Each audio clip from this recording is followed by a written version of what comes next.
श्री हनुमान जी व्रत कथा। सनातन धर्म में मंगलवार का दिन संकटमोचन, अंजनी पुत्र, पवन सुत श्री हनुमान जी को समर्पित माना जाता है। जो भक्त श्रद्धा, विश्वास और नियम पूर्वक हनुमान जी का व्रत रखते हैं, उनके जीवन के सभी संकट दूर होते हैं। भय, रोग, शत्रु, आर्थिक तंगी और मानसिक अशांति का नाश होता है। हनुमान जी अपने भक्तों की हर कठिन समय में रक्षा करते हैं। आइए पढ़ते हैं श्री हनुमान जी के व्रत की पावन कथा। बहुत समय पहले एक छोटे से नगर में रामदास नाम का एक गरीब ब्राह्मण रहता था। वह भगवान श्री राम और हनुमान जी का परम भक्त था। उसकी पत्नी सीता भी बहुत धर्मपरायण और पतिव्रता थी। दोनों प्रतिदिन पूजा पाठ करते थे, लेकिन गरीबी इतनी अधिक थी कि कई बार उन्हें एक समय का भोजन भी नसीब नहीं होता था। एक दिन रामदास बहुत दुखी होकर मंदिर में बैठा रो रहा था। तभी एक वृद्ध संत वहां आए। उन्होंने पूछा, बेटा, तुम इतने दुखी क्यों हो? रामदास ने हाथ जोड़कर कहा, महाराज, मैं भगवान की भक्ति तो करता हूँ, परंतु घर में भोजन तक नहीं है। परिवार भूखा रहता है। संत मुस्कुराए और बोले, यदि तुम श्रद्धा से लगातार 21 मंगलवार तक श्री हनुमान जी का व्रत करोगे, सुंदरकांड और हनुमान चालीसा का पाठ करोगे तथा जरूरतमंदों की सेवा करोगे, तो बजरंगबली अवश्य तुम्हारी मनोकामना पूरी करेंगे। रामदास ने उसी दिन से व्रत का संकल्प ले लिया। प्रत्येक मंगलवार वह प्रातः स्नान कर लाल वस्त्र पहनता, हनुमान जी को सिंदूर, चमेली का तेल, लाल फूल, गुड़ और चने का भोग लगाता तथा पूरे मन से ओम हनुमते नमः मंत्र का जाप करता। उसकी पत्नी भी पूरी श्रद्धा से उसका साथ देती। कुछ ही मंगलवार बीते थे कि लोगों ने उसके व्यवहार और भक्ति की चर्चा शुरू कर दी। एक दिन नगर के सेठ ने उसे अपने मंदिर की पूजा का कार्य सौंप दिया। इससे घर का खर्च चलने लगा। लेकिन रामदास ने कभी अपने व्रत और भक्ति में कमी नहीं आने दी। उसी नगर में एक धनी व्यापारी रहता था।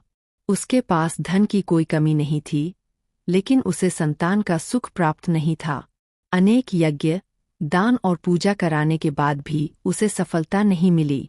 एक दिन उसने रामदास से पूछा, तुम्हारे जीवन में इतना परिवर्तन कैसे आया? रामदास ने विनम्रता से कहा, यह सब श्री हनुमान जी की कृपा है। मैंने मंगलवार का व्रत पूरी श्रद्धा से किया और प्रभु ने मेरी सुन ली। व्यापारी ने भी 21 मंगलवार का व्रत शुरू किया। उसने नियमपूर्वक पूजा की, गरीबों को भोजन कराया और हनुमान चालीसा का पाठ किया। कुछ समय बाद भगवान की कृपा से उसके घर एक सुंदर पुत्र का जन्म हुआ। पूरा परिवार हनुमान जी का भक्त बन गया।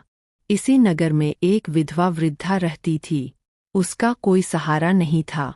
वह प्रत्येक मंगलवार केवल एक रोटी बनाकर आधी स्वयं खाती और आधी किसी भूखे को खिला देती। उसके पास पूजा की कोई विशेष सामग्री नहीं थी, फिर भी वह सच्चे मन से हनुमान जी का नाम जपती रहती। एक दिन हनुमान जी साधु का रूप धारण करके उसकी परीक्षा लेने पहुँचे। उन्होंने भोजन मांगा। वृद्धा ने बिना सोचे अपनी पूरी रोटी उन्हें दे दी और स्वयं भूखी रह गई। साधु प्रसन्न होकर बोले, माता, तुम्हारी भक्ति से मैं अत्यंत प्रसन्न हूँ। इतना कहकर वे अपने दिव्य स्वरूप में प्रकट हुए। वृद्धा आश्चर्यचकित होकर उनके चरणों में गिर पड़ी। हनुमान जी ने उसे आशीर्वाद दिया कि उसके जीवन में कभी अन्न और धन की कमी नहीं होगी। अगले ही दिन से उसके घर सुख समृद्धि आने लगी। कुछ समय बाद उस नगर पर भयंकर संकट आ गया। वर्षा बंद हो गई, खेत सूख गए और अकाल पड़ गया। नगर के लोग भयभीत हो गए। तब रामदास ने सभी लोगों से कहा कि वे मिलकर श्री हनुमान जी का सामूहिक पूजन करें, सुंदरकांड का पाठ करें और मंगलवार का व्रत रखें। पूरा नगर मंदिर में एकत्र हुआ। सभी ने श्रद्धा से हनुमान चालीसा का पाठ किया। कहते हैं कि उसी रात तेज वर्षा हुई। खेत लहलहा उठे और नगर का संकट समाप्त हो गया। सभी लोगों ने इसे हनुमान जी की कृपा माना। समय बीतता गया। रामदास की ख्याति दूर दूर तक फैल गई, लेकिन उसने कभी अभिमान नहीं किया। वह हमेशा कहता, सब कुछ प्रभु श्री राम और उनके परम भक्त श्री हनुमान जी की कृपा है। एक बार एक युवक ने रामदास से पूछा, क्या केवल व्रत रखने से ही फल मिल जाता है? रामदास ने उत्तर दिया, नहीं, व्रत का वास्तविक अर्थ है मन, वचन और कर्म की शुद्धि।